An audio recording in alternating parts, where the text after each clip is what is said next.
महासिद्धिभ्यः। जय बोलिए त्रिकालवर्ती त्रैलोक पूज्य विश्वाराध्य पंच परमेष्ठी भगवान की अनंत अनंत सिद्ध परमेष्ठी भगवान की देवादिदेव विश्व प्रभो वर्तमान जिन शासन नायक श्री वर्धमान महावीर भगवान की परम पूज्य चारित्र चक्रवर्ती आचार्य श्री शांति सागर जी मुनि महाराज की परम पूज्य भारत गौरव आचार्य श्री देशभूषण जी मुनि महाराज की परम पूज्य सिद्धांत चक्रवर्ती श्वेत पिछाचार्य गुरुदेव श्री विद्यानंद जी मुनि महाराज की अहिंसामय विश्व धर्म की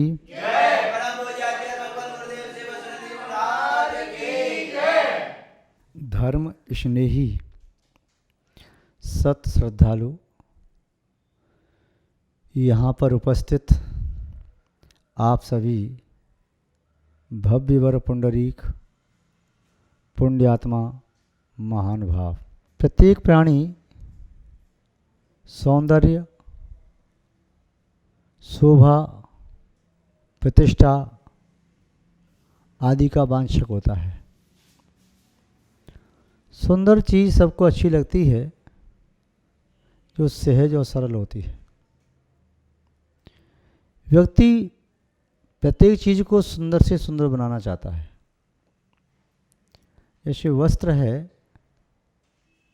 धुला हुआ है, उस पर प्रेस नहीं की तो वह अच्छा सा नहीं लगता, उसमें कर्वशी रहती है, सुकड़ा सुकड़ा सा रहता है। यदि कोई भवन है अच्छा बना हुआ है किंतु सफाई नहीं है तो सुंदर सा नहीं लगता। कोई आर्ट है, चित्र बनाया हुआ है, कलर मैचिंग ठीक नहीं है तो अच्छा नहीं लगता।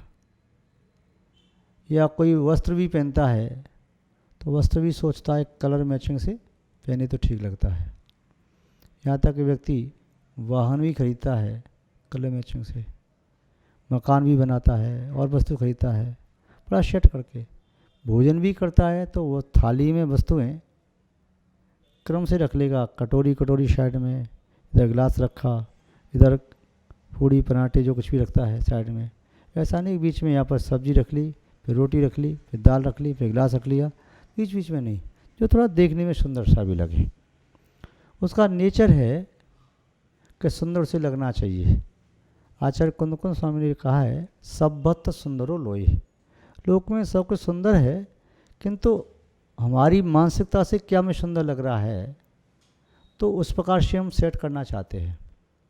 कई बार व्यक्ति चश्मा भी उतार करके यूँ रख देगा, उन्हें ऐसे नहीं यूँ लगाओ घुमा करके। शास्त्र रखें अलमारी में ऐसे नहीं ऐसे लगाओ, कोई वस्त्र ऐसे नहीं ऐसे टांगो, ये चीज़ें ऐसे नहीं ऐसे रखो। वो सेट करता है जिससे उसके मस्तिष्क पर ज़्यादा जोर ना पड़े। क्योंकि जब कोई सामान बिखरा पड़ा होता है तो ऐसा लगता है मस्तिष्क में चुभ रहा है, उसे जैसे व्यवस्थित अच्छा लगता है वैसे वो करता है।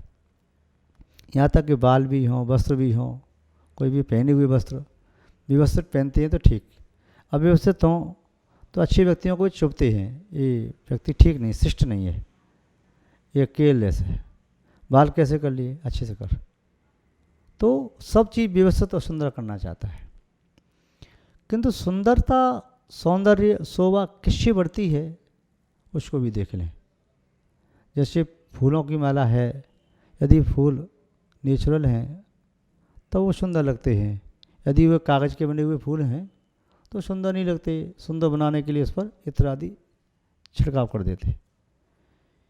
या कोई सिंपल सा सफ़ेद कपड़ा हो तो अच्छा नहीं लग रहा, उसमें कोई फूल पत्ती से बना दी तो बड़ा सुंदर लगने लगा। तो शोभा जिससे होती है, सौंदर्य से आता है, उससे अंतरंग में आनंद भी आता है, विशुद्धि भी आती है। वही पुष्प बिखरे पड़े हों तो विशुद्धि को नहीं बढ़ाते, व्यवस्थित रखे हों तो विशुद्धि को बढ़ाते हैं। लोक में जैसे कोई बोलता है कि राजा की शोभा किससे है, और पराक्रमी हो, सूरवीर हो। नारी की शोभा किससे है, बहुत सुंदर हो, चंद्रमुखी ऐसी हो। गृहस्थों की शोभा किससे है, खूब धनवान होना चाहिए। साधु की सेवा कैसे, खूब तपस्या करने वाला हो। ये कोई बात कहता है, किंतु प्रज्ञ पुरुष, मनीषी पुरुष इन बातों को स्वीकार नहीं करते। वो कहते इनसे शोभा नहीं है। शोभा किससे है फिर? तो बताते हैं, सच्चेण सो राजदे राया रारी शीलेण सोहदी दाणेण ससदे गेही साहू वही संवदा। आचार्यों ने एक बहुत अच्छी गाथा लिखी है, एक अनुष्टुप छंद में। बहुत अच्छा, बहुत प्यारा सा एक काव्य है। इसमें 4 बातें कहीं और आपको चलते चलते याद हो जाएगा। एक ही चीज़ दिखती चली जाए। सच्चिण रायदे राजा, राजा सत्य से ही राजित होता है, शोभित होता है, अच्छा लगता है। जिस राजा के पास सत्य नहीं है वह राजा, चाहे राजा बसु ही क्यों न हो, चाहे रावण ही क्यों न हो, चाहे कंस ही क्यों न हो, चाहे दुर्योधन ही क्यों न हो, चाहे और भी कोई मिथ्याभाषी राजा हो, कितना बड़ा भी हो जाए, शुभम और ब्रह्मदत्त भी क्यों न हो, किंतु उससे उनकी शोभा नहीं होती। राजा वह है सत्य के लिए अपने प्राण भी न्यौछावर कर दे। भगवान शांतनाथ स्वामी जब पूर्व में राजा मेघरथ थे, उन्होंने अपने आश्रित कबूतर और बाज को शरण दी। कबूतर उनकी शरण में आकर के गिरा। राजा ने कहा भाई मैं इसे दे नहीं सकता, मेरी शरण में आया है। बाज ने कहा ये मेरा शिकार है, मुझे चाहिए। उसने कहा नहीं, तुम्हें और भोजन दिया जा सकता है। नहीं, मुझे मांस ही चाहिए, नहीं मैं मर जाऊंगा, प्राण दे दूंगा। तुम एक के प्राण बचाना चाहते हो तो मेरे प्राण चले जाएंगे। राजा ने कहा ऐसी जिद करना तुम्हें ठीक नहीं है। वो आज कहता मुझे मांस चाहिए, ठीक है मैं तुम्हें और मांस देता हूँ, किसी और का दे दीजिए। राजा ने कहा किसी और का नहीं, अपना मांस दिया। और उसने कहा कबूतर के बराबर। कबूतर को तराजू के पलड़े में रखा। राजा अपना जंगा से मांस काट के चढ़ाता गया, किंतु वह बराबर नहीं कर पाया। आखिर में राजा स्वयं बैठ गया। वह कबूतर और बाज कुछ और नहीं थे, दोनों देव थे जो राजा की सत्य की, दया की, करुणा की, अहिंसा की परीक्षा लेने के लिए आए थे। तो राजा वह देवों के द्वारा पूज्य हुआ। राजा हरिश्चंद्र के बारे में आता है कि सत्य के लिए उन्होंने राजधानी को छोड़ दिया और मरघट पर जाकर के उन्होंने सेवा की, टैक्स लेने का काम किया। और भी कई राजा सत्य के लिए पांडवों ने वनवास को स्वीकार किया। राजा रामचंद्र जी ने सत्य की रक्षा के लिए पिता ने जो वचन दिया था तो उसकी रक्षा करने के लिए वनवास को स्वीकार कर लिया। सत्य राजा का प्राण होता है। जैसे प्राण के बिना शरीर की शोभा नहीं होती, वैसे सत्य के बिना राजा की शोभा नहीं होती। राजा में सत्य जब प्रदर्शित होता है, दिखाई देता है, तो प्रजा भी उस सत्य से अप्रभावित नहीं रहती। प्रजा में सत्य की परछाई दिखाई देती है। राजा आदर्श होता है और प्रजा उसकी परछाई है। जैसा राजा होता है वैसी प्रजा होती है। जहाँ राजा ता प्रजा, जैसा राजा वैसी प्रजा। तो सत्य यदि राजा में दिखाई देगा तो उसके समीपस्थ सभी सत्य का अनुसरण और अनुकरण करेंगे। तो राजा का प्राण सत्य है, राजा की शोभा सत्य है। चाहे मुकुट छोटा हो या बड़ा, चाहे शरीर पर रत्नों के आभूषण हो या न हो, चाहे उसके हाथ में तलवार सोने की या लोहे की, कोई फर्क नहीं पड़ता। जो सत्यवादी राजा होता है, अन्य राजा उससे युद्ध करना नहीं चाहते, संधि करना चाहते हैं। स्वर्ग के देवता भी ऐसे राजा की पूजा करते हैं। राजा की शोभा सत्य से होती है। नारी शीलेण शोभती, नारी शील के द्वारा शोभा को प्राप्त होती है। स्त्री जाति का आभूषण शील है, तो क्या पुरुषों का नहीं? पुरुषों का भी है। फिर स्त्री का नाम क्यों लिया? इसलिए स्त्री में चंचलता ज़्यादा होती है। अपने मन को वश में करना उसके लिए बड़ा कठिन होता है। पुरुष की तीव्रता आवेग क्षण भर के लिए होता है और पुनः हुए दीर्घकाल तक अपने मन को वश में कर सकता है। नारी की चंचलता, तीव्रता, उत्तेजना, वासना एक बार जागृत होती है तो शांत करने उसे बहुत टाइम लगता है। किंतु इसलिए कहा जो नारी शीलवती होती है उसका मन विकृत नहीं होता। तो नारी अपने शरीर की शोभा से अपने आप को सुंदर न माने, आभूषणों से सुंदर न माने, वह मृग नयनी भी हो, उसका मुख कमल की तरह से है, उसके ओष्ठ बिंबा फल की तरह से हैं, उसका भाल ऐसा लगता है मणियों से खचित है, उसका पूरा चेहरा चंद्रमा जैसा प्रतिभाषित होता है। इसके बावजूद भी यदि उस नारी में शील धर्म नहीं है, उसमें शील व्रत नहीं है, वह मर्यादा का उल्लंघन करती है, सदाचार से च्युत हो जाती है, अपने शील धर्म से भ्रष्ट हो जाती है, तो ऐसी नारी विद्वानों की सभा में, श्रेष्ठ पुरुषों की सभा में, सज्जनों की सभा में निंदा को ही प्राप्त होती है, वह शोभा को प्राप्त नहीं होती। तो नारी की शोभा शील धर्म है, शील का वह पालन करे। शील का पालन करने के लिए नारियों ने कई बार उपसर्गों को, प्रतिकूलताओं को भी सहन किया। यहाँ तक कि कई बार तो उन्होंने प्राण देकर के अपनी शील की रक्षा की। राजस्थान में कई नारियाँ ऐसी हुई जिन्होंने शील को नहीं दिया, चाहे जौहर करना पड़ा, शील को नहीं दिया, चाहे स्वयं के शरीर का परित्याग कर दिया, शील को नहीं दिया।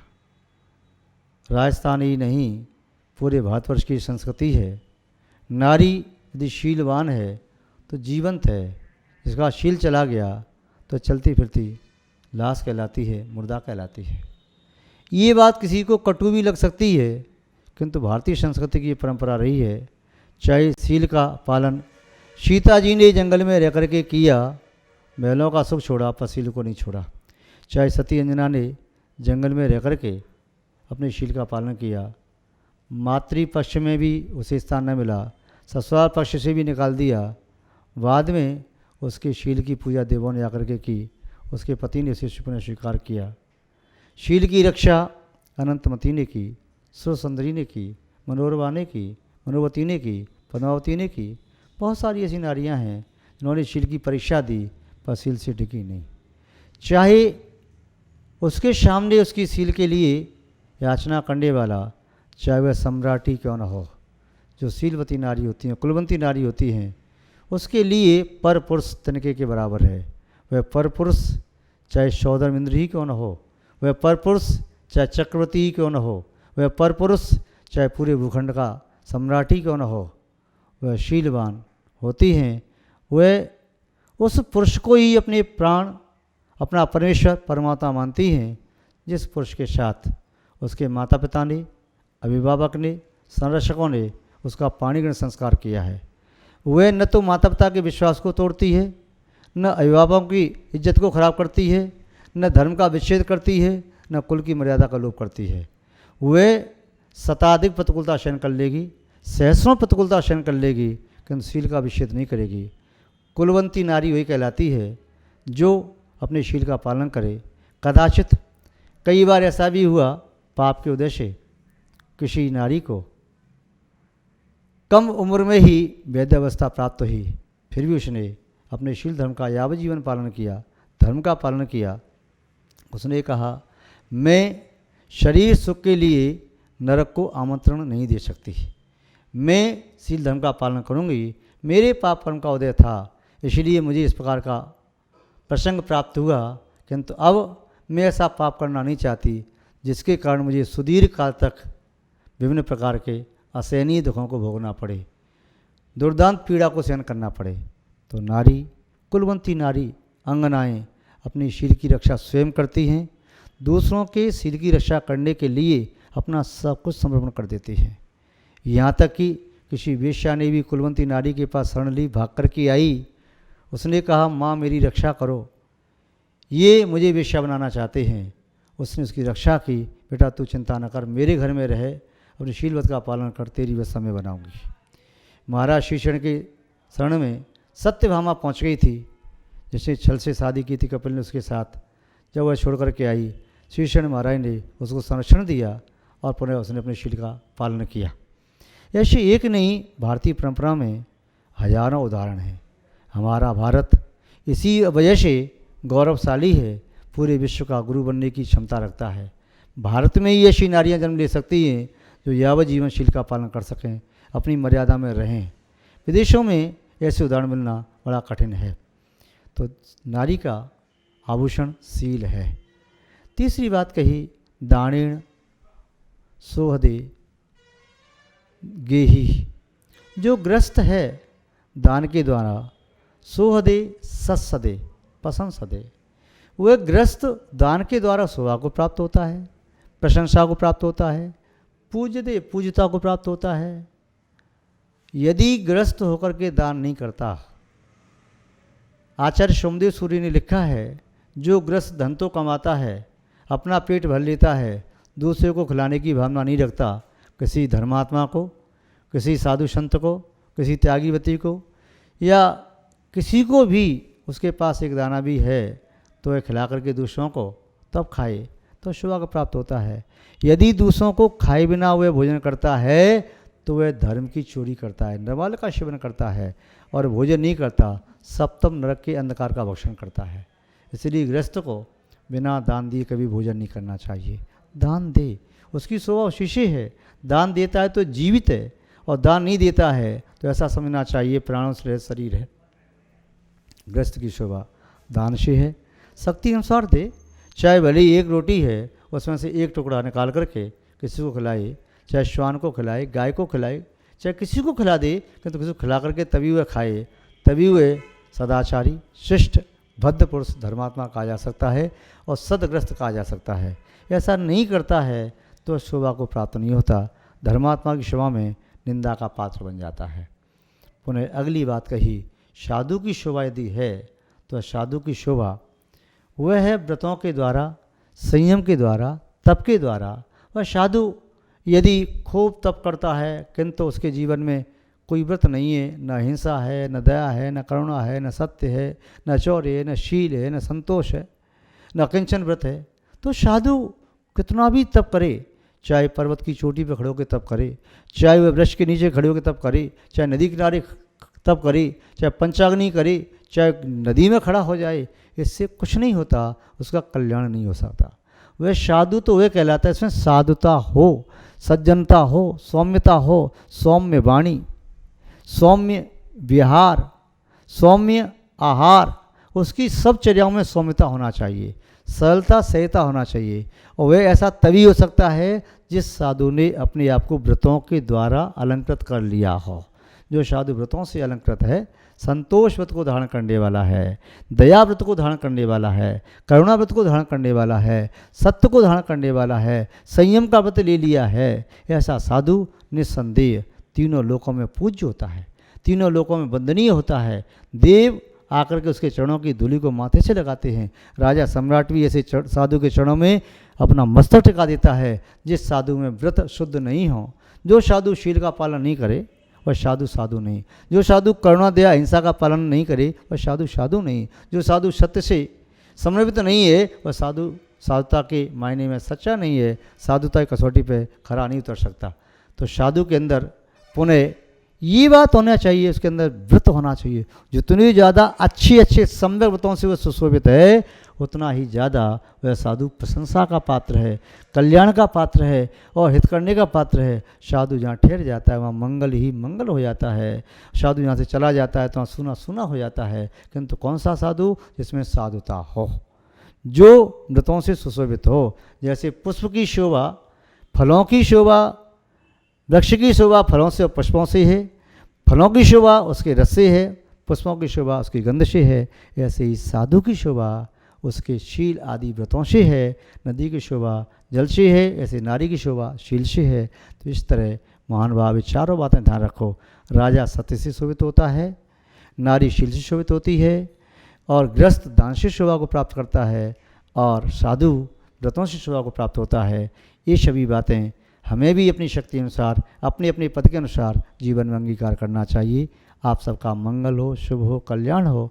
हम आपके प्रति अच्छी भावना भाते हैं और इसी के साथ अपनी शब्द श्रृंखला को विराम देते हैं। जय बोलिए श्री शांतनाथ भगवान की, परम पूज्य आचार्य गुरुदेव श्री विद्यानंद जी महाराज की, अहिंसामय विश्व धर्म की।